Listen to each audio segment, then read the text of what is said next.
Punjabi classic time ਲੈ ਕੇ ਯੂਸਫ ਪੰਜਾਬੀ ਤੁਹਾਡੇ ਨਾਲ। ਖਾਲਿਸ ਖਲੂਸ ਭਰਿਆ ਸਲਾਮ ਕਬੂਲ ਕਰੋ। ਆਸ ਹੈ ਸੱਚੇ ਸਾਈਂ ਦੀ ਜ਼ਾਤ ਤੋਂ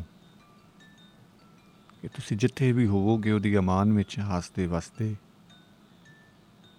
ਬੇਪਨਾਹ ਮਾਵਾਂ ਦੇ ਪਿਆਰ ਕਰਨ ਵਾਲਾ ਉਹ ਸੱਚਾ ਸਾਈਂ ਹਮੇਸ਼ਾ ਤੁਹਾਡੇ ਨਾਲ ਮੁਹੱਬਤ ਪਿਆਰ ਹੀ ਕਰਦਾ ਰਹੇ।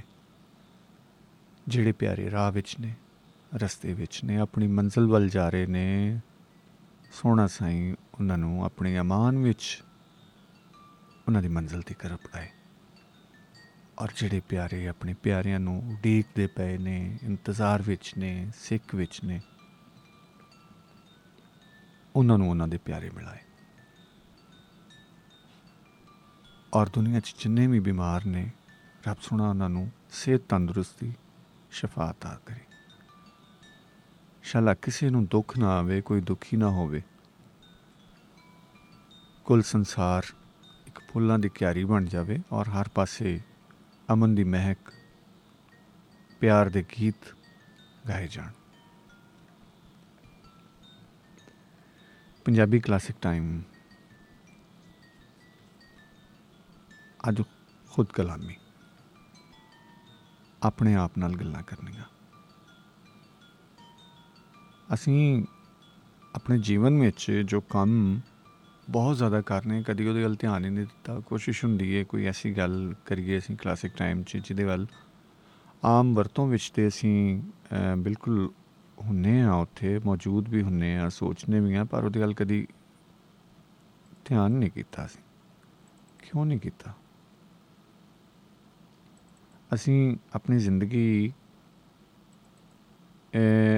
ਮੈਂ ਸਮਝਦਾ ਕਿ 60% ਗੁਜ਼ਾਰ ਦਿੰਦੇ ਹਾਂ ਖੁਦ ਕਲਾਮੀ ਵਿੱਚ।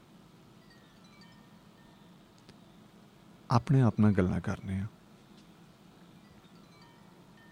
ਉਦੋਂ ਆਪ ਹੀ ਆਪ ਹੁੰਦੇ ਆ। ਕੋਈ ਮੋਮਨ ਨਹੀਂ ਹੁੰਦਾ, ਕੋਈ ਕਾਫਰ ਨਹੀਂ ਹੁੰਦਾ, ਕੋਈ ਸਖੀ ਨਹੀਂ ਹੁੰਦਾ, ਕੋਈ ਸ਼ੂਮ ਨਹੀਂ ਹੁੰਦਾ। ਜੋ ਮਨ ਚਾਹੁੰਦਾ ਹੈ ਆਪਣੇ ਆਪ ਕੋਲੋਂ ਪੁੱਛਦੇ ਹਾਂ ਔਰ ਮਨ ਵਿੱਚ ਉਹਦਾ ਜਵਾਬ ਲੱਭਣ ਦੀ ਵੀ ਕੋਸ਼ਿਸ਼ ਕਰਨੇ ਹਾਂ। ਕਦੀ ਅਸੀਂ ਆਪਣੇ ਆਪ ਨਾਲ ਲੜ ਪੈਂਦੇ ਹਾਂ, ਕਦੀ ਖੁਸ਼ ਹੋ ਜਾਂਦੇ ਹਾਂ, ਕਦੀ ਰੁੱਸ ਜਾਂਦੇ ਹਾਂ, ਕਦੀ ਮੰਨ ਜਾਂਦੇ ਹਾਂ। ਇਸ ਆਪਣੇ ਆਪ ਨਾਲ ਰਿਸ਼ਤੇ 'ਤੇ ਕਦੀ ਗੌਰ ਕੀਤਾ ਜਿਹਦੇ ਨਾਲ ਅਸੀਂ ਜੀਵਨ ਵਿੱਚ ਸਭ ਤੋਂ ਜ਼ਿਆਦਾ ਗੱਲਾਂ ਕਰਨੇ ਹਾਂ? ਧਿਆਨ ਹੀ ਨਹੀਂ ਸਾਡਾ। ਅੱਜ ਇੱਕ ਬੇਨਤੀ ਹੈ ਕਿ ਜਦੋਂ ਅਸੀਂ ਆਪਣੇ ਆਪ ਨਾਲ ਗੱਲਾਂ ਕਰ ਰਹੇ ਹੁੰਦੇ ਤਾਂ ਸਭ ਉਹ ਗੱਲਾਂ ਕਰ ਜਾਂਦੇ ਹਾਂ ਜਿਨ੍ਹਾਂ 'ਤੇ ਸਾਡੇ, ਜਿਹੜੀਆਂ ਗੱਲਾਂ ਕਰਨ 'ਤੇ ਸਾਡੇ 'ਤੇ ਫਤਵੇ ਵੀ ਲੱਗਦੇ ਨੇ।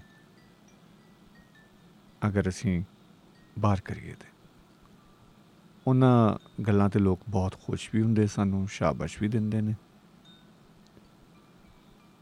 ਖੁਦ ਕਲਾਮੀ ਵਿੱਚ ਆਪਣੇ ਆਪ ਨਾਲ ਜਦੋਂ ਬੰਦਾ ਗੱਲ ਕਰ ਰਿਹਾ ਤੇ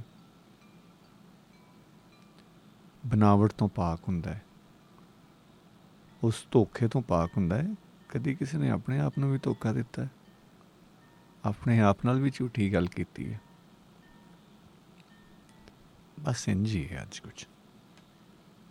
ਅਤੇ ਜਿੰਨੇ ਵੀ ਪਿਆਰੇ ਨੇ ਉਹ ਆਸ ਹੈ ਕਿ ਬੜੇ ਖੁੱਲ੍ਹੇ ਜ਼ਿਹਨ ਨਾਲ, ਬੜੇ ਧਿਆਨ ਨਾਲ, ਬੜੇ ਪਿਆਰ ਨਾਲ ਖੁਦ ਕਲਾਮੀ ਸੁਣਨਗੇ। ਖੁਦ ਕਲਾਮੀ ਕੀਤੀ ਜਾਂਦੀ ਹੈ, ਸੁਣੀ ਨਹੀਂ ਜਾਂਦੀ, ਦੱਸੀ ਨਹੀਂ ਜਾਂਦੀ। ਤੁਸੀਂ ਸਾਰੀ ਹੀ ਖੁਦ ਕਲਾਮੀ ਕਰਦੇ ਹੋ, ਪਰ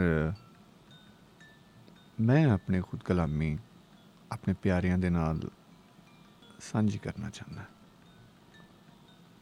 ਪੰਜਾਬੀ ਕਲਾਸਿਕ ਟਾਈਮ, ਯੂਸਫ ਪੰਜਾਬੀ ਤੁਹਾਡੇ ਨਾਲ। ਖੁਦ ਕਲਾਮੀ।